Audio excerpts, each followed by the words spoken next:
Assembly పెట్టింది రేవంత్ సర్కార్. ఎందుకంటే ప్రధాన ప్రతిపక్షం మీద బురద జల్లడానికి, అధికార బలంతో అడ్డగోలుగా దాడి చేయడానికి, బిల్లులు ఆర్డినెన్సులు ఆమోదించుకోవడానికి, అంతేగాని ప్రజల గురించి ప్రజా సమస్యల కోసం కాదు. జనం ఇన్ని సమస్యలతో చచ్చిపోతుంటే వాటిపై చర్చకు ఆస్కారమే లేదంటుంది రేవంత్ సర్కార్. ఏదో మొక్కుబడిగా సభ నడిపి మమా అనిపించడమే.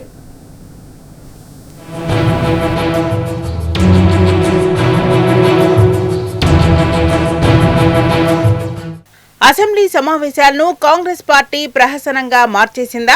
తూతూ మంత్రంగా బిల్లులు ఆర్డినెన్స్లు ఆమోదించుకోవడమే టార్గెటా? అసలు కీలక సమస్యలపై చర్చల ప్రస్తావనేది రాజకీయ డ్రామాలే తప్ప రాష్ట్ర అభివృద్ధి భవిష్యత్తుపై సోయుందా? పాలమూరు నీటి కేటాయింపులను చంద్రబాబుకు కప్పం కట్టడంపై సభలో చర్చిస్తారా? హిల్ట్ పాలసీ పేరుతో చేసిన 5 లక్షల కోట్ల రూపాయల భూ కుంభకోణంపై మాట్లాడనిస్తారా? సీజన్ షురువైనా ఇంకా పడని రైతు బంధువుపై డిస్కషన్ చేసే దమ్ముందా? రైతుల యూరియా గోసల విషయంలో సర్కార్ చేతగానితనంపై చర్చిస్తారా రేవంత్ సార్? రాష్ట్రాన్ని ఆర్థికంగా అధోగతి పాలు చేసిన మీ తుగ్లక్ పాలనపై చర్చకు సిద్ధమా? రేవంత్ తెచ్చిన అప్పులన్నీ ఏం చేశారో జనాలకు లెక్కలు చెబుతారా? ఆదాయ వనరులన్నింటినీ ఛిద్రం చేసిన గుంపు మేస్త్రి అసమర్థపై మాట్లాడే ధైర్యముందా? అమలు కాని 6 గ్యారంటీలు, హామీలపై జనాలకు సమాధానం చెప్పే బాధ్యత లేదా? Utter flop global summit show పేరుతో చేసిన దుబారాపై డిస్కస్ చేయొద్దా? పాతాళానికి దిగజారిన రియల్ ఎస్టేట్ రంగంపై అసెంబ్లీలో మాటైనా మాట్లాడొద్దా? అదుపు తప్పిన శాంతి భద్రతలపై సభలో చర్చించే అవసరం లేదా? ఇవన్నీ చర్చకే రాకూడదనే మొక్కుబడిగా సమావేశం పెట్టి మమా అనిపిస్తారా?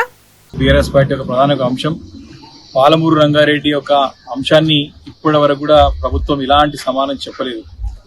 దాదాపు కేసీఆర్ గారి హయాంలో 90% పనులు పూర్తి చేస్తే గడిచిన 2 సంవత్సరాల్లో తట్టడి మట్టి తీయలే కదా, ఒక్క పని కూడా ముందుకు సాగలేదు. మరి దీన్ని కూడా ఈ అంశం పైన ప్రభుత్వాన్ని మేము ఖచ్చితంగా మరి నిలదీయబోతా ఉన్నాం. మరి రైతు భరోసా పేరు మీద తీసుకొచ్చినటువంటి ఈ యొక్క పథకాన్ని సరిగా సక్రమంగా మరి అమలు చేయడంలో మరి వాళ్ళు విఫలమవుతా ఉన్నారు. కాబట్టి వారి యొక్క వైఫల్యాన్ని కూడా ఎండగట్టబోతా ఉన్నాం. బీఆర్ఎస్ పార్టీకి ఇచ్చే సర్పంచులు మా గడప ఒక్కడు ₹1 ఏమనేసి అహంకార ధోరణితో మరి రాజకీయ వ్యవస్థలో ఉన్నట్టు ఈరోజు ప్రభుత్వంలో ఉన్నటువంటి మంత్రులు కానీ వారికి ఎమ్మెల్యేలు మాట్లాడడం మరి దాకా అంశాన్ని కూడా ఖచ్చితంగా అసెంబ్లీలో లేవనెత్తబోతా ఉన్నాం. కాబట్టి ఇలాంటి పలు అంశాలు ఉన్నాయి. మరి ఏదో తూతు మంత్రంగా 1 రోజు 2 రోజులు పెట్టేసి చేతులు సరిపోదు. తప్పకుండా సరైన సమయం ఇచ్చి అన్ని అంశాలను కూడా కులంకుశంగా చర్చించాల్సిన అవసరం ఉందని చెప్పి సందర్భంగా మనవి చేస్తా ఉన్నాను. నిజానికి ప్రశ్న అంటేనే రేవంత్ సర్కార్ భయపడుతున్నది. ప్రజాపాలనలో చర్చకు తావు లేకుండా పోయింది. గద్దెనెక్కి 2 ఏళ్లు కావస్తున్నా ఇప్పటి వరకు ఒక్కటంటే ఒక్కసారి కూడా అసెంబ్లీ సమావేశాలను సజావుగా నడపలేదు. రేవంత్ పాలనలో శాసనసభ, మండలి సమావేశాలు ఒక ప్రహసనంగా మారిపోయాయి. బిల్లులు, ఆర్డినెన్స్లు ఆమోదించుకోవడానికి తూతూ మంత్రంగా సెషన్స్ పెడుతున్నది ఈ ప్రభుత్వం. అసలు ప్రజా సమస్యలపై చర్చే లేదు.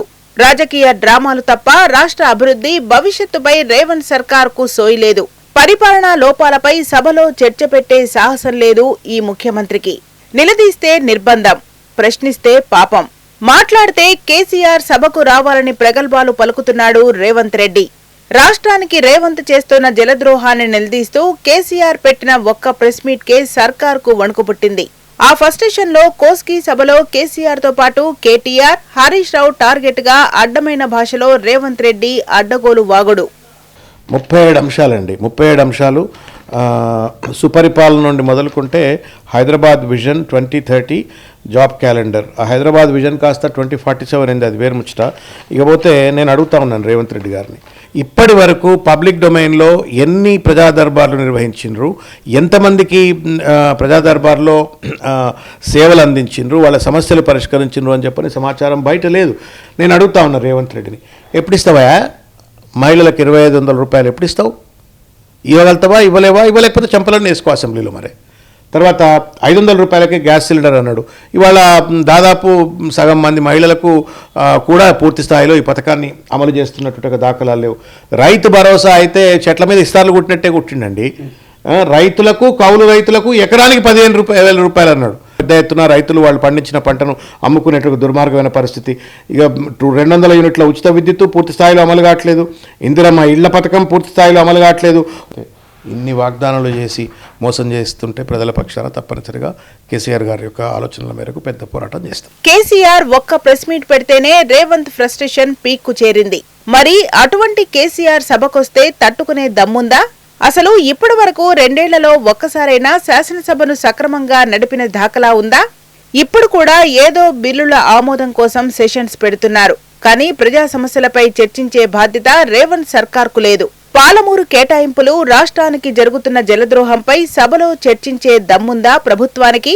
హిల్ట్ పాలసీ వెనుక జరుగుతున్న భారీ కుంభకోణంపై మాట్లాడగల సత్తా ఉందా ఈ సర్కార్కు? యాసంగి సీజన్ ప్రారంభమైంది. మరి రైతు బంధు సంగతేంటి? రైతు బంధుపై సభలో చర్చ పెట్టగలడా రేవంత్ రెడ్డి? యూరియా కోసపై శాసనసభలో చర్చించే సత్తా ఉందా ఈ ప్రభుత్వానికి? మరి ఇన్ని అంశాలపై చర్చించేందుకు ప్రతిపక్షాలకు సమయం ఇవ్వగలదా రేవంత్ సర్కార్?